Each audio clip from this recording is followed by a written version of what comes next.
Lux presents Hollywood.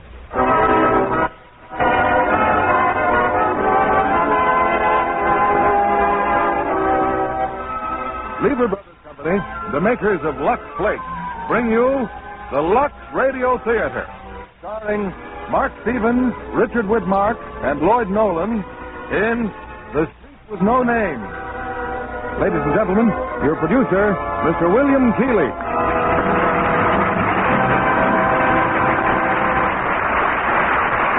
Greetings from Hollywood, ladies and gentlemen. There's an invisible battle raging constantly throughout this land. Tonight's play is the story of one incident in this battle between a ruthless underworld and the relentless courage of the men of the FBI.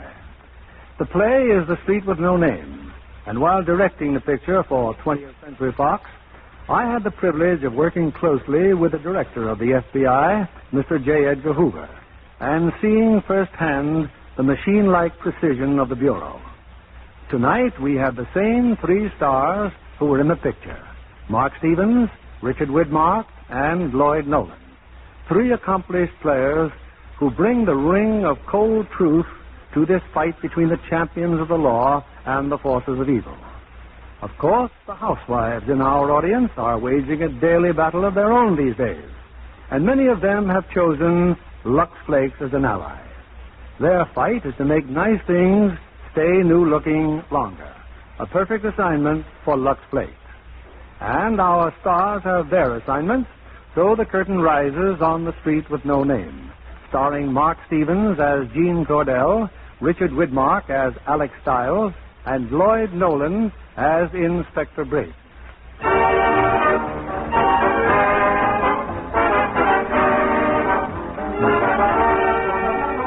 Some months ago, late at night, a group of men entered the Meadowbrook Club, a typical roadhouse on the outskirts of Center City. They drew guns, and their leader... This is a stick-up. Hands on the table and don't move. Come on, snap it up. All right, get up against the wall. Methodically, the men proceeded to line the guests up against the wall. Come on, you... Unfortunately, a woman became hysterical. She screamed.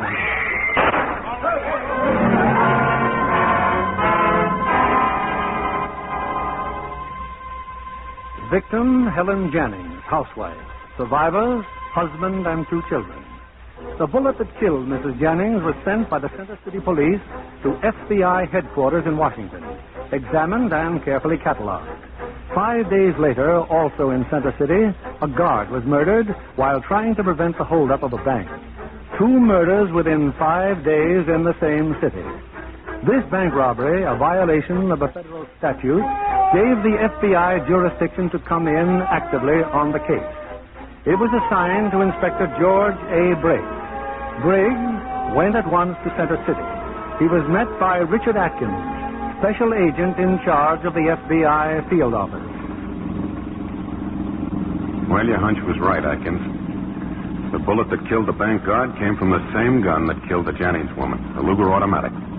Tell me, you getting any help from the police? Full cooperation. Homitz, he's the chief, and Lieutenant Stoller of the homicide squad. Yes, you mentioned a man named Demery. Oh, yes, a member of the city council, chairman of the police advisory board. There's an election coming up. Oh.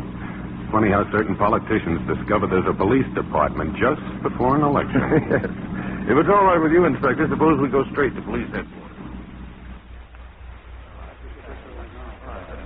Chief Homitz, Lieutenant Stoller, and Councilman Demery, Inspector Briggs. How do you do, gentlemen? As a councilman, I'm certainly glad to see you, Inspector. We can use a little help right now. I guess Atkins has told you where we stand. I told him he can expect full cooperation, Chief. Of course, there's no point trying to kid you, Inspector.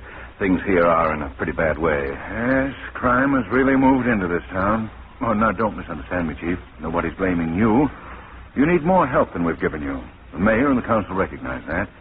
But neither recriminations nor promises will give us results. And that's what we've got to get.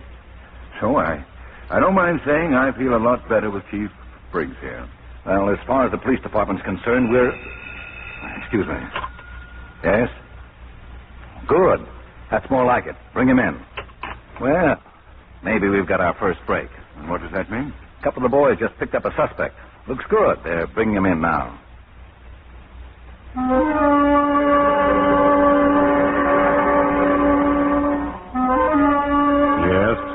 suspect looked very good.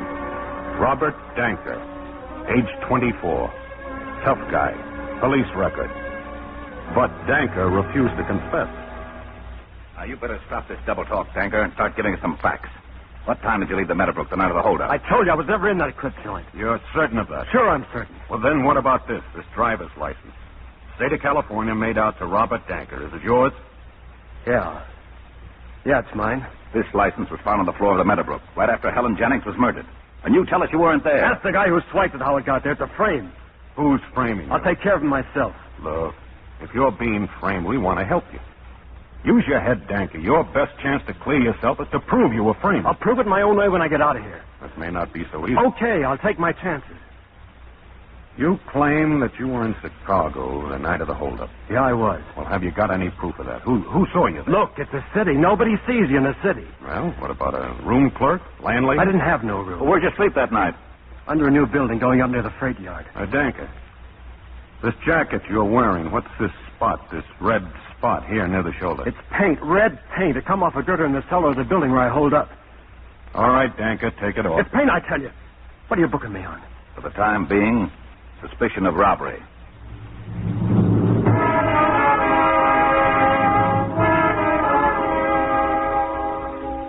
Danker's jacket was sent immediately to the FBI laboratories for microscopic examination and chemical analysis. They teletyped their findings to our office in Center City. Lieutenant Stoller was with the chief when I arrived at police headquarters. Oh, what's the score, Inspector? Well, Stoller, the red paint was paint. The red spot was paint. Danker is innocent. Innocent? That's right, Chief. That girder was painted at 5:30 on the afternoon of the murder. It was quick-drying paint, 6 to 8 hours. Mm-hmm. The paint penetrated Danker's jacket just enough to show that it was almost dry at the time that Danker rubbed against it. Oh, and the kid was framed, though, with that driver's license. Now, if we can get him to open up about that license, when he lost it, or if he lent it to somebody. Well, let's go talk to him now. I've got to run along. Let me know how you make out, Stoller. So we went to the jail, Lieutenant Stoller and I. Only Danker wasn't there. Early that morning, he'd been released on bail. Bail furnished by the Personal Bonding Company. Their office was right across the street.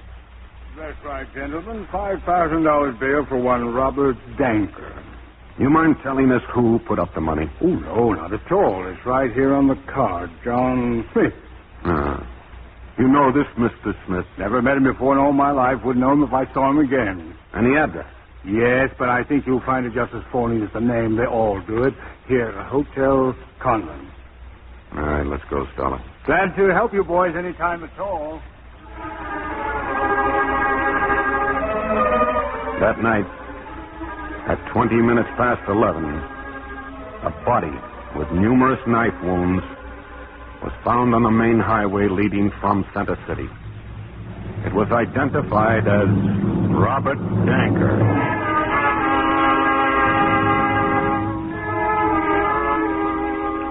I spent the next day with Atkins, our field agent, getting together certain essential information about Center City. I then returned to Washington.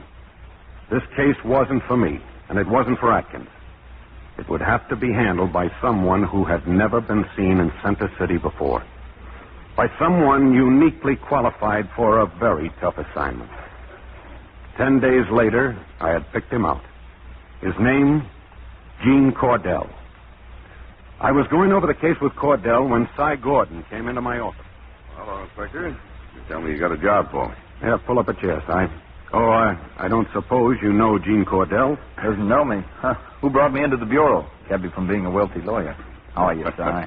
Glad to see you again, Gene. Oh, I was just telling Gene about this Center City affair. Now, it's pretty obvious that the same gang that pulled the bank robbery also pulled the Meadowbrook job and framed Robert Danker. Gene, take a look at these maps. Now, we know that Danker's hangout was right here in this section. Skid Row, huh? That's right, Skid Row. Here's Dock Street. Here's where Danker had a room, Royal Hotel. These are the various pool rooms and dives he was known to hang out in. And here's the Dock Street Gym. Gym? That's right. It's up one floor from the street for prize fighters. It's a place to train, a few sparring rings. It's also a hangout for hoodlums and gamblers. Since the war, at least half a dozen gangs had sprung up in this one area alone. And I'm convinced that one of them is responsible for the murders of the Jennings girl, the bank guard, and now Danker. Now, Gene, you're going to follow in Danker's footsteps. Drift into Center City sometime next week. Get a room at the Royal Hotel. And start trying to work yourself in. Cy here's going with you. I couldn't ask for anyone better. This is a one-man job, Gene. Cy will only be your contact. He'll get a room across the street from the Royal Hotel and put in a radio. And as soon as you learn anything, pass it on to him. Now, this Danker was a tough kid who knew his way around. You're to be his carbon copy. Now, I'll tell you exactly what I've got in mind.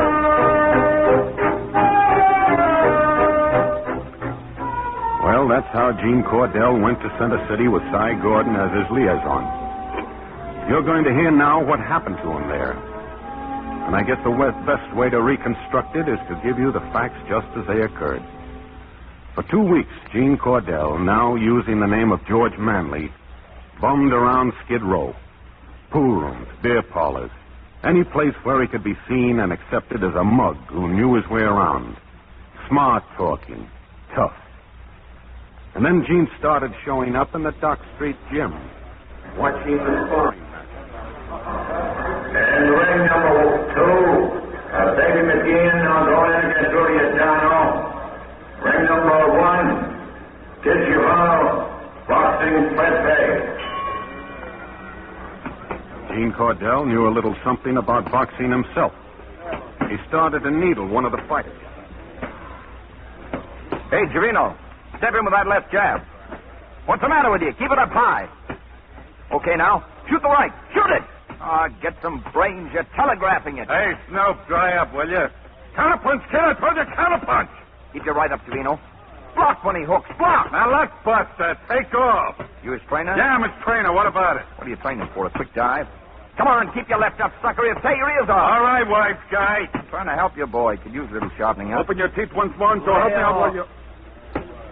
He bought a ticket to come in and watch, didn't he? Well, that don't I give him said no... lay off. Maybe you could show the kid a couple of things, huh? Could be. I'll give you $5 if you can go one round.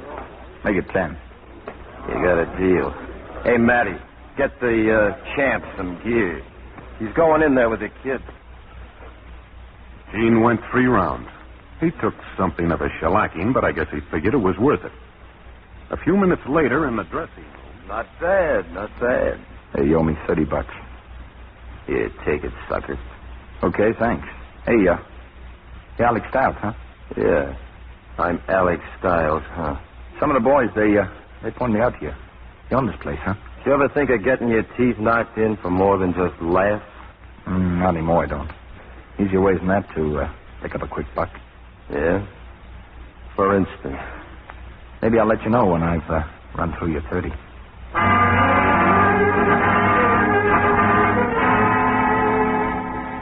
Around the corner from the Dock Street gym, there's a penny arcade. Cordell and Gordon had picked it as one of their meeting places. Cordell was playing a pinball machine when Gordon wandered in and started playing the one next to him. I think I've got a lead. Go ahead. Dock Street gym. Somebody went through my wallet. Lifted my Social Security card. Good, fine. Now what you better do is take it easy, cops. Just a minute, Duke. For me? What's the matter? What's your name? What's it to you? Come on, let's have it. Manley. George Manley? Yeah. You're under arrest. Now, wait a minute. What for? Next time you break into a jewelry store, don't leave your Social Security card. Let's go, Manley.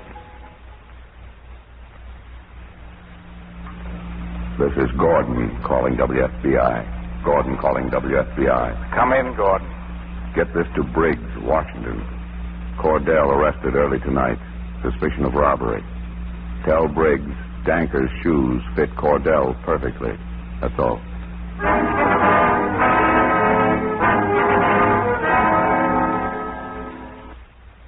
Two days later, a routine request, one of approximately 26,000 received daily by the FBI in Washington, came into the Identification Division from the Police Department of Center City. It asked for the complete file of a suspect under arrest for robbery. Name, George Manley. To prevent exposing George Manley's real identity, we sent a fake criminal record back to the Center City Police. And the following day, by teletype. Briggs from Atkins, Center City. George Manley released today on bail. Bail posted by John Smith. Bail posted by John Smith. Yes. What had happened to Robert Danker was happening to Agent Gene Cordell. Step by step. Cy Gordon was right. The shoes fit perfectly. And ring 2, Billy McClure, now going with Phil Giordano. Hello, Georgie.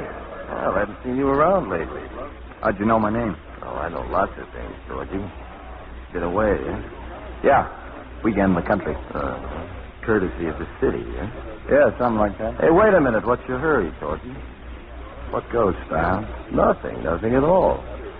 I was just thinking that maybe we ought to get to know each other better. You busy tonight? Not yet, I ain't. Then you're invited. Where? You'll find out later. A friend of mine will pick you up around 9 o'clock. The Royal, isn't it? Crummy joint. See you, George.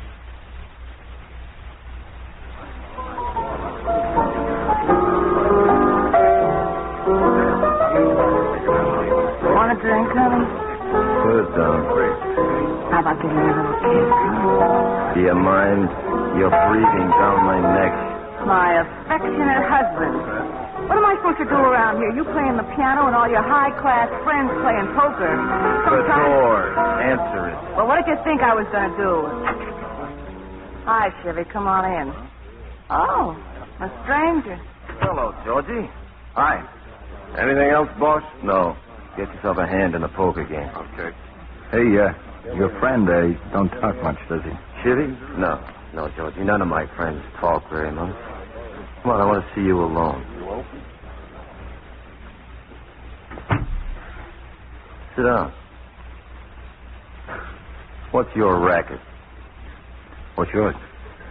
Sweet job you pulled in Pittsburgh. Smart. No conviction. Pittsburgh? I ain't never been in Pittsburgh. No? How about San Diego, April 47? Suspicion of armed robbery, no conviction. You got me crossed. How about Philly, last December? Grand larceny, no conviction. Miami, Richmond, Trenton, no conviction. Look, what are you selling? Here. Take a look at this report. A report direct from the FBI. Or should I say indirect? Through my pipeline here in Center City. In the police department, Georgie. I don't get it. What goes? I'm sorry about that weekend I gave you, but, you see, I'm building an organization along scientific lines. I need men who know their way around, who can get by. That's why I screened you. Screened? Sure, just like in the Army. I spot a guy who looks good, so what do?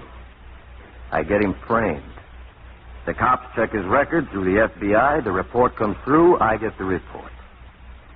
It's my own idea. Takes connections, but I've got them.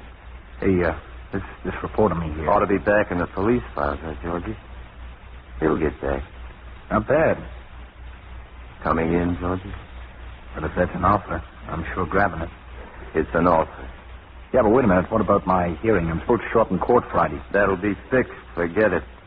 Oh, there's just one little thing you'd better get straight, Georgie. I do the thinking. I give the orders. That's okay by me, boss. Huh. You know, I want to like you, Georgie. You catch on fast. Here, buy yourself a closet full of clothes. I like my boys to look sharp.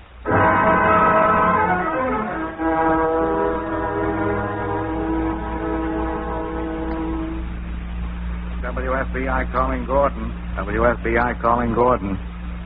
Come in, WFBI. Inspector Briggs just arrived from Washington. Good. Put him on. Hello, Cy. Nothing new from Gene, huh? Oh, Ken, Inspector. It's going to be a lot harder to contact from now on. He's with the Styles gang now most of the time. I want to see him as soon as possible. Have you any idea how? Well, today's Thursday. The usual meeting place for Thursdays is at night at a lunch wagon near the bay. Last ferry leaves at 10:30. Suppose you're on that ferry, Inspector. I'll try to have him join you. Good. I'll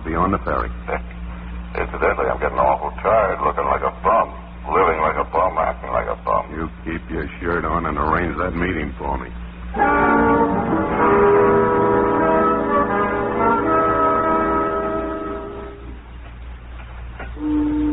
What'll it be, mister? Coffee, Ann. Out of donuts. Okay, give me some pie. Out of pie. Toast. You won't get an argument out of me, honey. Toast. Evening. Coffee. Yeah, a hamburger. With? Everything. Okay. Hey, miss, when's the next ferry? Every hour and a half hour. Hamburger, the works, 1 hour a toast. Hey, never mind that toast, lady. I just remembered something. What's the matter with him? Hold the toast steady. We lost one.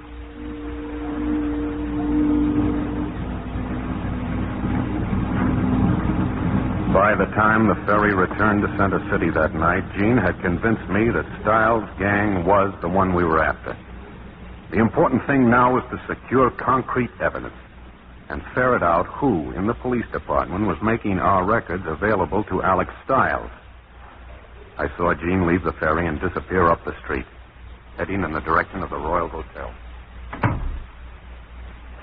Out kind of late, ain't you, Manley? Chivy, Yeah. what's the idea? Where you been, Georgie? Took a ferry, across the river. Yeah, I was tailing you most of the night. What'd you take a ferry for? Alec gets kind of curious about a new boy, likes to know what they do with their spare time. What'd you take a ferry for? You trying to scare me with that knife? Put it away. I said, what'd you take a ferry for? What's it to you? What you trying to pull? Look, you got a long nose, Chivy. Why don't you keep it to yourself? Look, wise guy, from now on, you got no business. It ain't Alec's business. You mean I got to share my special phone numbers with you guys? The dame? So that was it. You know, I kind of figured that. Well, the boss just wanted to play it safe. What's the matter with the dames this side of the river? Well, for one thing, too much competition. Be at Alec's apartment tomorrow afternoon at 2 o'clock. I think maybe something's up. That's all, George. Gordon calling WFBI. Gordon calling WFBI. Come in, Gordon. Get this to Inspector Briggs right away. The Stiles gang is planning a holdup tonight. This is Briggs, side. Where and when? There's no further information. Cordell unable to make usual contact this afternoon. I passed him on the street, but he couldn't stop. He had time to tell me that much and no more. Is he contacting you again? If he can. I'm watching his room now across the street. He isn't there. If he comes back before tonight, I may be able to give you something. Okay, Si, thanks. We'll be waiting. Atkins, better alert all the men. We may be needing them tonight.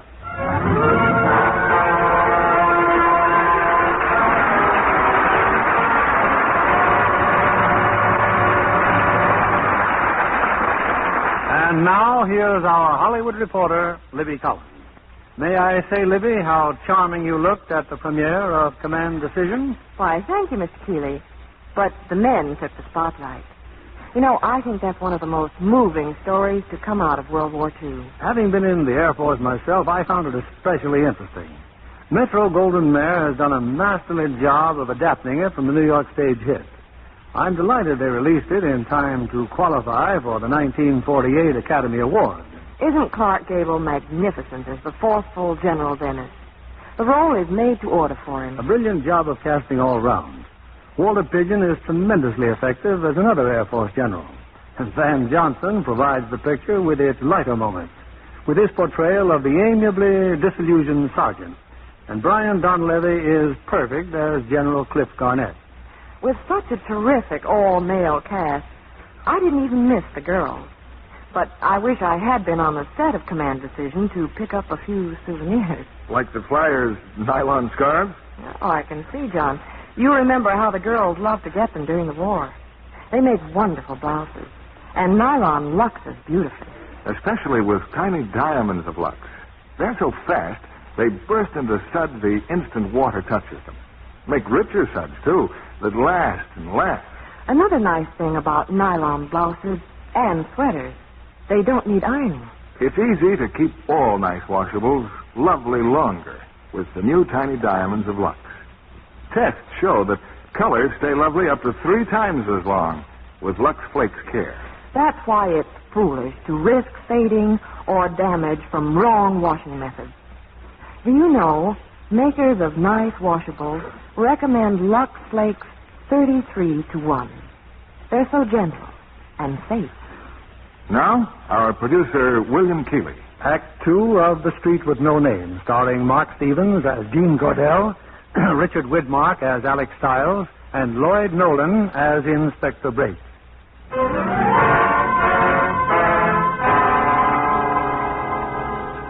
Yes, Gene had succeeded in getting word to us that the Alex Stiles gang was preparing to pull another job. But what job? We had to have the details. All afternoon, Cy Gordon, from his room across the street, kept his eyes glued on Gene's window. But the shade remained up, which meant Gene was out. He was with the Stiles gang in Alex Stiles' apartment. All right. That's how we're going to pull this job. And just to make sure you guys are as smart as you think you are, play it back for me. Okay. At 25 after 10, I drive up with you to the gate of the Willard Mansion. You're in the back seat, all dressed up in a monkey suit. Get on with it, Matty. Well, the guy at the gate takes us for one of the invited characters, so he lets us through. And once through the gate, I get out of the car and boing, rock him to sleep. Okay. Come on. I pull him with car number 2 and keep the motor running. Same here in the third car. Just the third car pulls in, I'm cutting the wires to switch box. Then I start whistling. And when Whitey whistles, me and Mutt get out of the car and go in the back door to the kitchen. I stand by and keep the motor running. At 10:30, 5 minutes later, Monk, Georgie, me, and you, we're going in through the front. All right, what's next? Oh, me. I cover him, boss. Look, are you with us or some dame? Shut up. I'm right with you, boss. You keep that head of yours where it belongs, or some cop will blow it off, pretty boy. Yeah, you ain't kidding. Nobody asked you. All right. We head for the banquet room. I line them up, face the right and left walls. I keep them covered. I take them on the left wall, work them over for whatever they got. I do the same thing on the right wall. Okay, now for the getaway. Give it to me, we carry the junk out. I cover you? Right. I head north on Highway 7. We meet back here. Any questions? No. Okay, Whitey, Nick, Mutt, swipe 3 cars. Bring them around back of the gym. Now everybody blow. Go on, get something to eat. We take off at 10 o'clock sharp. Nice going, General. Well, what's the use of having a war, Georgie, if you don't learn from it? Hey, I'll need a gun. You got a gun, Georgie. Later. Okay. See ya. 10 o'clock. Hiya, fellas. Not leaving already. Yes, they're leaving already. Go on, boys, shove off. Why don't you let them stick around here and clean up this mess? Beer bottles, cigarette butts, looks like they've been raising a top. You don't like it? Well, if the maid was here, she'd really blow a top. Gonna be busy tonight? Yeah, for a while. You know, I read where they got gold faucets in every bathroom. Gee, they must be free with money. I heard Mrs. Willard has a couple Where of... did you hear that name? Who said anything about Willard? What? I heard Matty. He said the Willard man. I told you never to poke your nose into my business. Oh! Cut it out! Who do you think you're shoving around? I don't take it. You open your trap I and will. I'll fix you. You ever touch me again, I swear I will. Shut up. I hope they get you tonight. Yeah, I hope they do. For me.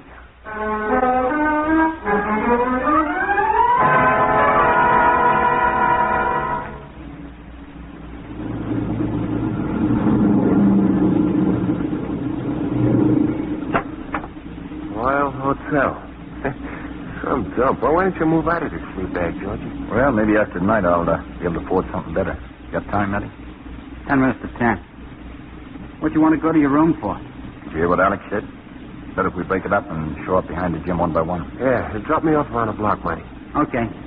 See you in 10 minutes, George. Okay.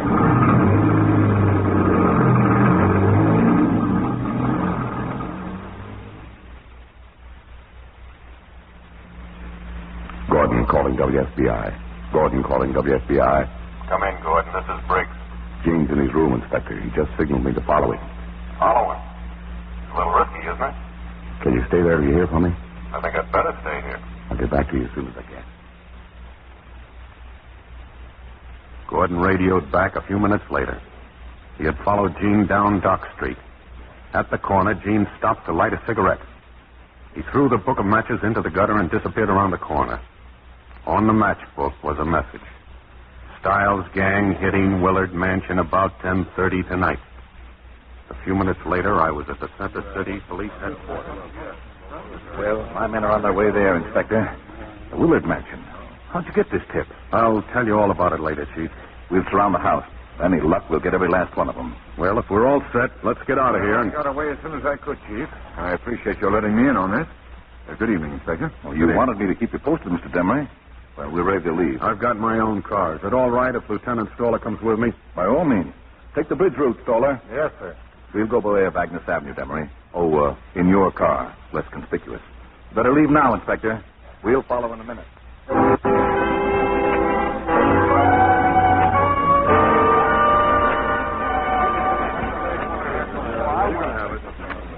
Now you see why we met at the gym, huh, Georgie? How do you like this, Matty? Regular arsenal. Yeah, the boss got everything here from tear gas and machine guns. All nice and handy in the basement under the gym. Come on, you guys. Get what you need and clear out. Yeah. Come on. Say, ain't it kind of risky, Matty? All these guns so close to home? Risky. Good thing to look down here. Go on, Georgie. Pick yourself a boom-boom. I'm taking this one. Boy, this is a honey beluga. Lay off, Georgie. That's the boss's gun. Yeah. You like Lugas? Take this one. Okay. Swell. Answer the phone, will you? Yeah, sure, boss. Yeah? He's busy. Okay, hang on. For you, boss. Says it's important. Okay. Get those guys out of that room, lock it up. Hello. What? Yeah, okay. Guess we're about set.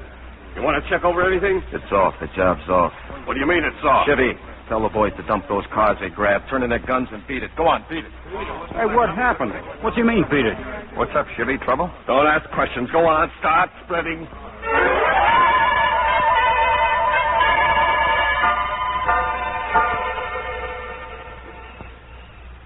Well, we've got the entire state surrounded, Inspector.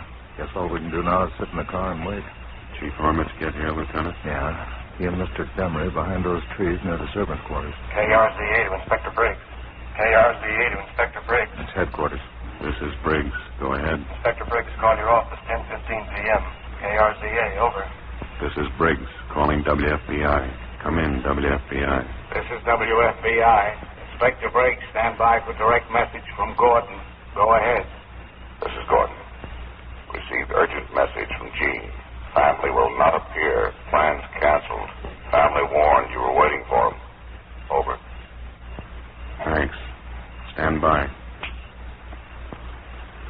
Well, Stoller, they're not going to show. Come on, let's break the bad news to the chief. You're sure of this, Inspector? But what do you suppose happened? Stiles just decided not to show up? Well, it's not 10:30 yet. Suppose we wait a while, just in case. Be a waste of time, Mr. Demery. They won't be here. I'd still like to know why. I wish I knew.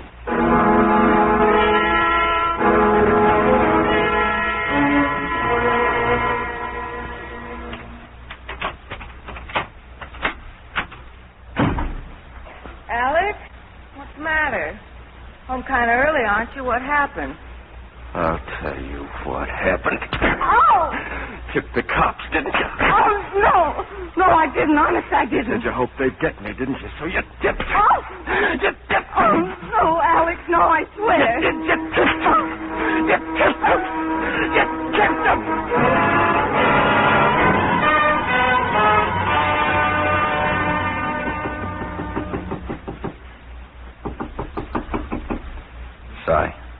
Si, open up. Open up. It's Gene. Gee, what the devil are you doing here? It's okay. After the holdup fell through, Stiles told us to disappear. I'm meeting some of them later on at the nightclub. What'd you come here for? Look, there's a storeroom in the basement of the Dock Street gym. Stiles' arsenal. I spotted his gun there early tonight. A Luger. When the job washed out, Stiles put his gun back. Well, that's where I've just been. I broke into the room. You got his gun? No, but I got a sample from it. I brought along a Luger ammunition clip. Loaded Stiles' gun and fired a shot into a bale of newspapers. Now, here's the slug. Get it to Inspector Briggs. The slug can tell us if it was Stiles' gun that killed the Jennings woman and the bank guard. Oh, Gene, that's fine. That's great. But you know our setup. What if somebody saw you come here? I had to take a chance. Anyway, I think I've already been spotted. You what? Just after I fired the shot, somebody came in the basement. It was dark. I got away. But he may have seen me. Now you know I had to come here. Get out of town. I'll tell Briggs. Look, if I disappear, they'll know it was me. I'll have to take my chances. I figure they're pretty good. Don't worry about me. Just get this slug to Inspector Briggs as soon as you can. The bullet fired from Stiles' gun was on its way to Washington on the midnight plane. At 2 a.m., I heard again from Cy Gordon. The light was on in Gene's room at the Hotel Royal. Whoever had seen him in the basement of the Dock Street gym undoubtedly had failed to recognize him. But that wasn't all that happened that night. In a fashionable section of Center City, Mr. Demery had a late visitor. All right, Stiles. What's so important that it couldn't wait till morning? And coming into my home. The tip-off, Mr. Demery, the tip-off to the cops about the Willard Mansion job. Where'd it come from? The FBI. Lucky for you I was around. Take my advice, Stiles, and lay off for a while. They've got nothing on me. But maybe I've got something on them. What do you mean? This gun here. Somebody just busted into my arsenal, shot it off tonight. But why? What for? What do you think? Bright boys. Trying to match the bullet with a couple of souvenirs I left behind in the Meadowbrook and that bank. Bright boys thinking only they can play at being cops. Okay, you're taking this gun, Demery. You're getting the fingerprints off it. The way I figure it, maybe the same rat who tipped them tonight shot it off. You got any ideas? Yeah, I got 8 ideas. It's got to be somebody in my outfit. I saw him running out of the basement. Nobody else knew where that arsenal was hidden. You better get it out of there fast. I'm way ahead of you, Mr. Demery. When do I get the dope on whose prints are on this Luger? Tomorrow, maybe. I'll call you. Okay.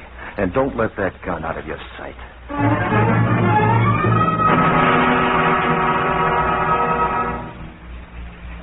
I've got Gordon on the radio, Inspector. Oh, thanks, Bert. Go ahead. What's the latest on Gene, Si? Well, everything's quiet. I stood behind him in the line at the cafeteria for breakfast. At 10 o'clock, he went to the usual place, Dock Street Gym. I imagine he's still there. I've got some news for you. Yeah? Dick Atkins followed Alex Stiles' car late last night. Stiles drove to a house on Oak Street. We just checked it. The house is the residence of City Councilman Demery. Holy smoke. Yeah, there's nothing we can do yet. Not till we hear from Washington about that bullet. But pass the news on to Gene when he gets back. I'd really like to know what's going on in that Dock Street gym.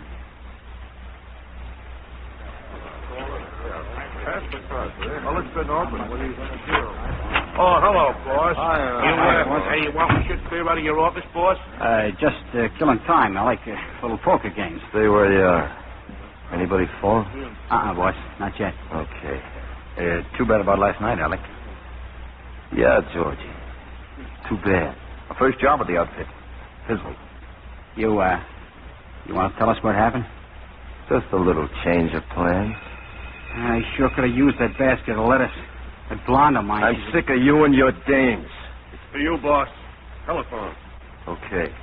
Alex sure burning. What's eating him? He's always burning, Georgie. Good job last night. Come on, let's get back to the game. This is Stiles. You know someone by the name of George Manley? Yeah. You shouldn't. I'll see that he gets your message. What about the package? I can get it back to you this afternoon. Okay, meet me at 4, usual place. Chivy. Yeah? Here's $500. Go over to the apartment, give it to my wife. Yeah? What is it, her birthday? Just tell her I'm sorry for last night. I made a mistake. Okay. And then come back. I found out what went wrong with the Willard job.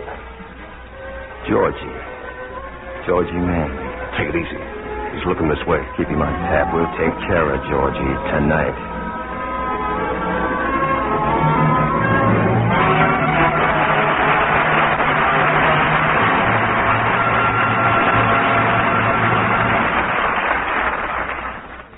We pause now for station identification. This is CBS, the Columbia Broadcasting System.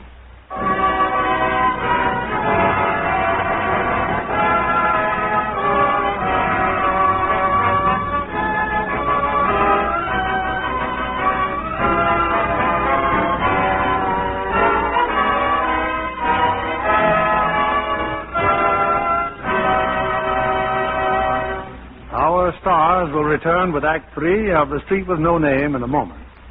Tonight we have a pixie for our guest. Pretty young Betty Lynn, for whom 20th Century Fox predicts the future as bright as her hair. I understand, Betty, that you took a special interest in the filming of A Letter to Three Wives. That's right, Mr. Keighley. I'm trying to decide whether to be sophisticated like Linda Darnell in the picture. Oh, the designing female, eh? Mm-hmm. Or maybe like Jean Crane, who's awfully sweet, or Anne Southern, who plays a career wife. Did you guess which one of the three husbands had strayed? Oh, no, the ending was a terrific surprise. But I did notice that all the clothes were wonderfully in character, even the stockings. All the girls wore beautiful sheer nylons, of course, but Linda's were high fashion shades like emerald and burgundy. But just as easy to care for, with tiny diamonds of Lux. That's what the wardrobe mistress told me, Mr. Kennedy. It pays, because nylons washed with Lux flakes last twice as long. These tiny diamonds of Lux are a real triumph of the world-famous Lever Laboratories. They're so sheer they burst into suds the instant water touches them. And the suds are so rich, they last and last. I discovered that myself. It's foolish to risk strong soaps or rubbing with cake soap, because those things make stockings run quickly. Strain tests prove it. In fact, over 90% of the makers of stockings recommend Lux Flakes. With Lux Care, it's just like getting an extra pair of stockings every time you buy a pair. Thank you for coming tonight, Betty Lynn. Thank you. We return you now to William Keighley. The curtain rises on the third act of The Street with No Name, starring Mark Stevens as Gene Cordell, Richard Widmark as Alex Stiles, and Lloyd Nolan as Inspector Briggs.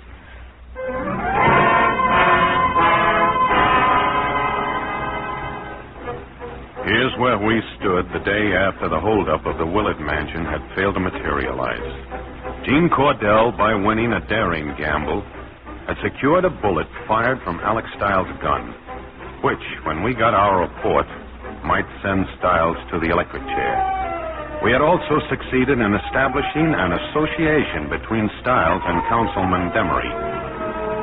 Toward the middle of the afternoon, I got a phone call from our local agent, Dick Atwood. I've been tailing Demery all day, Inspector. We're across the bay now in Salem. Half an hour ago, Demery registered in a hotel. And just now, Alex Stiles went up to his room. Well, keep watching him. There's nothing new here. But with Demery out of the way for a while, I'll go and see Chief Harmer. Okay, I'll keep you posted. Yes. By now, we knew considerable. But what we did not know was that Alex Stiles, in that hotel room, was already planning his fourth murder. So the fingerprints on my gun belong to Georgie, eh, Mr. Demery? That's right. Here's your gun back. Well, you know, you're going to get a bonus for this, Mr. Demery. Yes, sir, I'm going to vote you a great big bonus. Where's it coming from? With a stoolie in your outfit, they've got you stopped cold. All we've got to do is chop the stoolie and we're in business again. You don't know when to quit, do you, Stiles? Well, go ahead. Kill Manley. Give the FBI an engraved invitation to put you in the chair. Who said I was going to kill him? No. No, that's where you come in, Mr. Demery. Well, you're out of your mind. You're going to be a great big hero tomorrow. Yes, sir, your name will be all over the front pages. Demery gets armed robber. Mayor's little man wins big police medal. If you think you can mix me up anything like this... The cops will do the killing. Now, listen, Stiles. No, you listen. I kicked in plenty when I didn't need you. Always around for the payoff, weren't you? Well, you're sticking around for this payoff, too, so sit down. Go on, sit down. We got a job to do tonight. Here's where you come in. About 3 miles out of Center City, there's a factory, the Anderson Manufacturing Company. I've had it cased for weeks. And tonight, Georgie's going to be on hand when a couple of us open up the safe.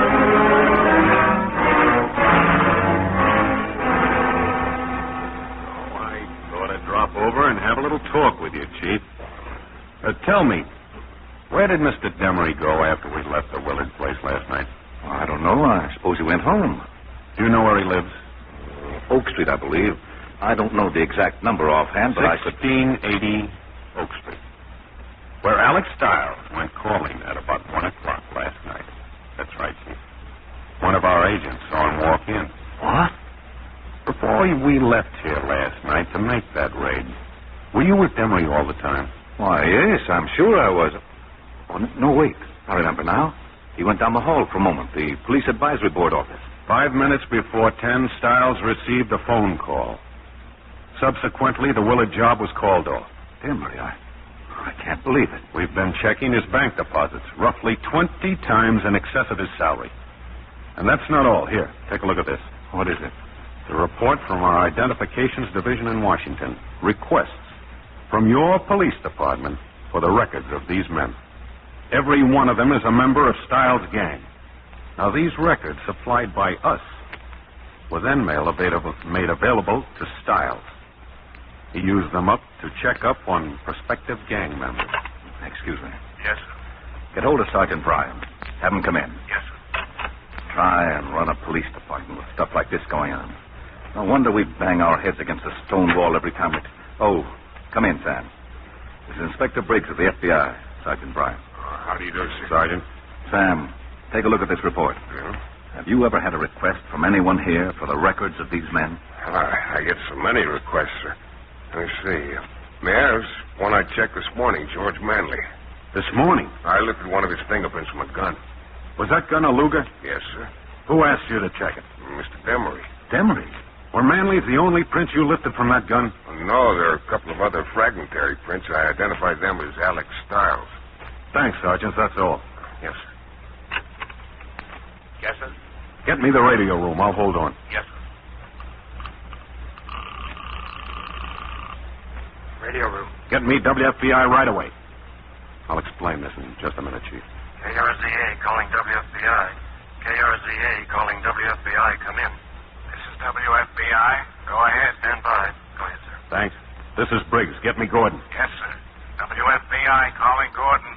WFBI calling Gordon. Come in. This is Gordon. Go ahead, Inspector. Si, tell Cordell to get out immediately. He's in great danger.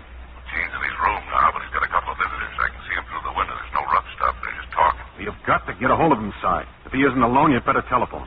What if they want to know who's calling? Well, he'd have to talk his way out of it. We've got to warn him. Call the hotel. Tell the fellow at the desk to get Gene on the phone. Let me know what happens. I'll be back at the office in 15 minutes. Right. Well, I'm sorry, Chief, but that couldn't wait. Cordell's one of our agents. He's been doing undercover work in the Stiles gang under the name of George Manley. That certainly ties in Demery. Well, what can I do to help? Well, for the moment, nothing. See, we're expecting word from Washington any minute. They may give us a green light to move in on the Stiles gang. Why don't you come with me? I'd like to.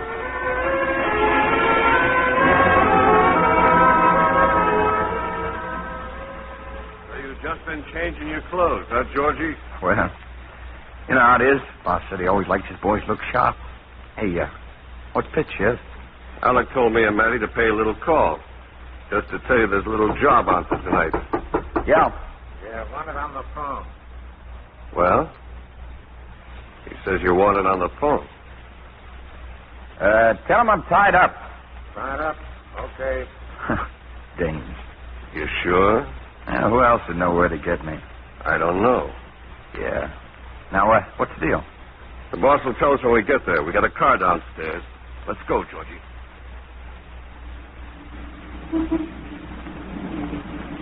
Hey, taxi. Taxi. Yes, sir? FBI. Follow that gray car, quick. Yes, sir.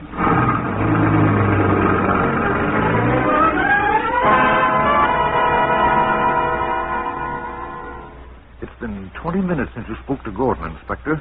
How long would it take him to phone? Well, not 20 minutes, Dick. That's a cinch. Something's up, Inspector. Something we don't know about. There's nothing to do unless we... Teletype, sir. Washington. Let me get there. Ray test bullet from Luger 7.65 millimeter. Barrel marking identical with murder bullets removed from victims Meadowbrook and bank murders. Arrest Stiles gang and Demery immediately. Signed, Hoover. This is it, Dick. Get the men ready. Telephone for Chief Harmatch. You can take it there, sir. For me? Thanks. Hello? What's that? How long ago? Okay. That was Lieutenant Stoller. When he came on duty, they told him Demery left headquarters about 10 minutes ago with the night detail. He had some hot tip about a robbery. Where? Nobody seems to know where. Let me try your shortwave. Right there, that room in there. I'll call the SWAT car. Hello? Yes? Yes? This is the FBI. Who? Well, just a moment. For you, Inspector, some cab drivers. Hello. Yes, this is Briggs. What message? Anderson Manufacturing Company. Thank you very much. The message from Gordon. He took a cab, tailed Gene Cordell and 2 of the gang to the Anderson Manufacturing Company. They've got a plant out on Fraser Road. All right, then. Let's go.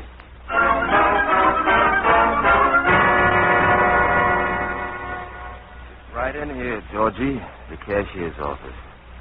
And there's the safe. Sweet job, huh? That looks like a lead pipe cinch. Yeah, I pulled this one right out of the air. How you doing with the safe, Matty? It's open, boy.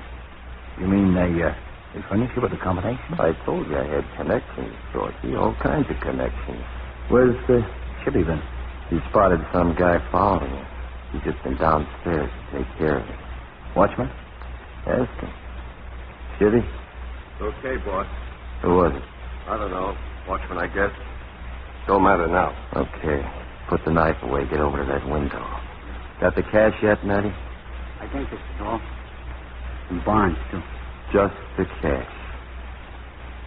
Here you are, Georgie. It's for you. All yours. I don't get it, Annie. Go ahead, take it. No cuts for anybody. All yours. And this is one job that'll never get tipped off, will it, Georgie? What are you talking about? Oh, you mean you haven't heard? Well, somebody did a little singing to the FBI. Told him things. Like where I kept my gun. Like when we were going to pull the Willard job.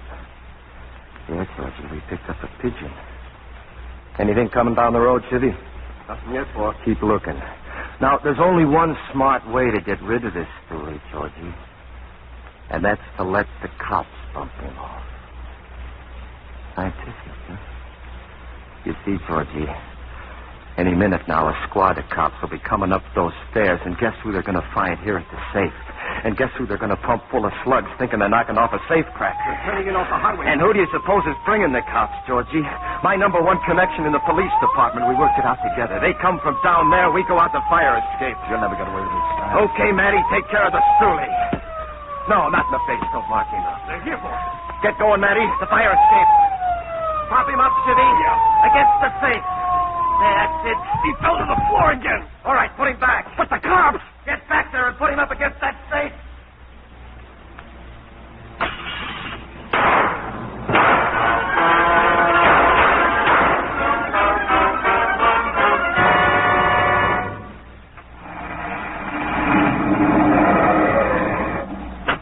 FBI. What's up, officer? Robbery.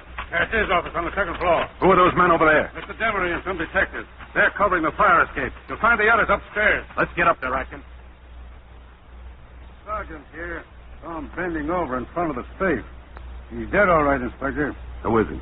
One of Stiles' boys. They call him Chivy. Was he the only one who was in here, Sergeant? There was someone else, I'm sure. The room was dark, just the light from the corridor. The other one seemed to be on the floor, crawled behind the desk and got away. Probably still in the factory somewhere. Inspector? In here, Atkins. Any sign of Gene? No, but I just found Cy Gordon. He's been knifed. He's just coming to. All right, you stay with him, Atkins. Get somebody to help you. I'm going to look for Gene. Inspector, there's a couple of men over there near the dynamo. Inspector Briggs. This way. Inspector Briggs. Gene! It's Stiles. He's getting away. The fire escape.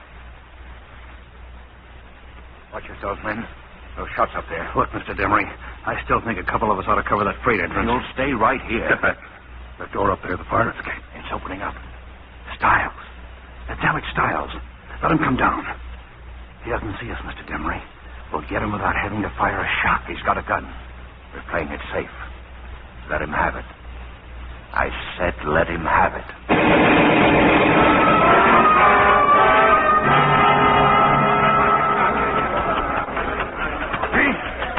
Gene, you all right? Okay.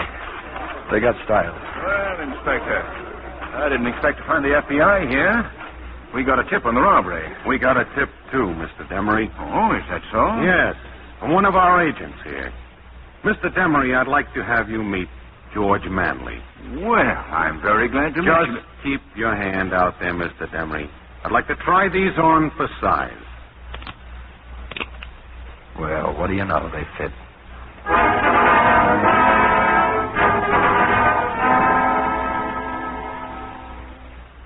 I just left the inspector, Si. He says we're going back to Washington, both of us. You got them all. Yeah. The chief just radioed. They picked up the others at the gym. Si, you're sure you're all right, huh? Me? Old rhinoceros hide. What do you think?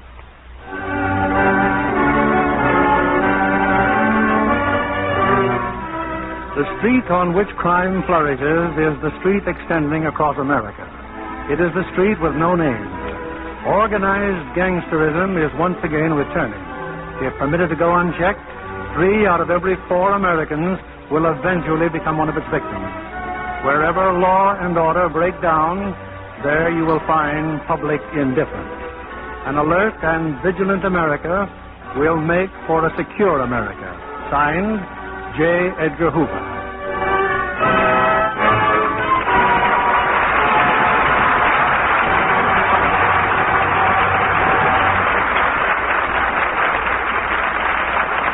Our stars will return for their curtain calls in a moment. Libby, what is the finest vacation you could imagine? Well, that's easy. A cruise around the world. Well, some lucky listener can win one in Lever's $50,000 travel contest. It's the chance of a lifetime. First prize is a round-the-world tour for 2. All travel expenses paid, plus $1,000 pocket money and $700 for new clothes. Or $10,000 in cash. Think of visiting the famous sidewalk cafes in Paris, historic London, the fabulous Orient, the beach at Waikiki. There are 15 thrilling second prizes, too. Each an all-travel expense trip to Europe.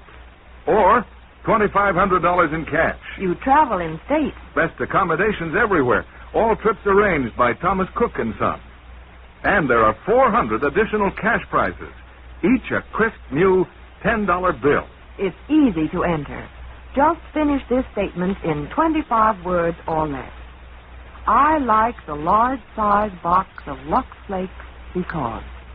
Send each entry with a box top from large size Lux Flakes to Lever Tour the World Contest, Box 1, New York 8, New York.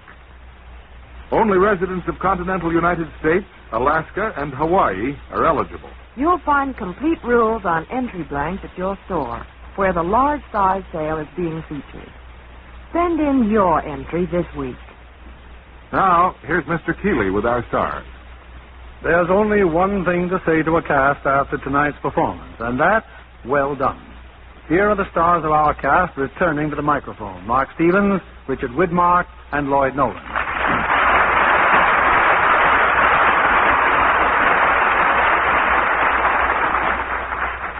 Bill, believe me, it's a pleasure to work with you once again. Yes, and not quite as strenuous as the picture, Mark. Well, I was kind of black and blue for 2 months after that one, Dick. Oh, you get used to it after a while, Mark. This is my 3rd FBI picture, so I feel almost like a G-man now. You know, I'm very pleased that we could do The Street with No Name at this time as our way of congratulating J. Edgar Hoover, who is soon to mark his 25th anniversary as director of the FBI. And we all join you in those congratulations, Bill. Dick, I understand you're off in New England in the next few days. Yes, Bill, I'm going to New Bedford for the opening of Down to the Sea in Ships. That's the picture that put 20th Century Fox in the whaling business. And if you ran true to form, Dick, you probably scared the whales to death. Nope. In this picture, I'm a nice guy for a change. What have you got planned for next week, Bill? Next week, a drama that's packed with action and adventure. It's the 20th Century Fox picture, Captain from Castile. And our stars, Cornell Wilde and Jean Peters. This is a love story told against the thrilling background of Mexico in the days of the Spanish conquest. All the makings of a hit. Bill, it sounds like a full house.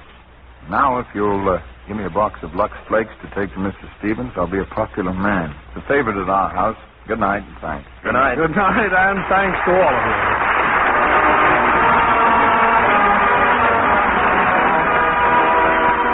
Weaver Brothers Company, the makers of Lux Flakes, join me in inviting you to be with us again next Monday evening when the Lux Radio Theater presents Cornell Wilde and Jean Peters in Captain from Castile. This is William Keighley saying good night to you from Hollywood.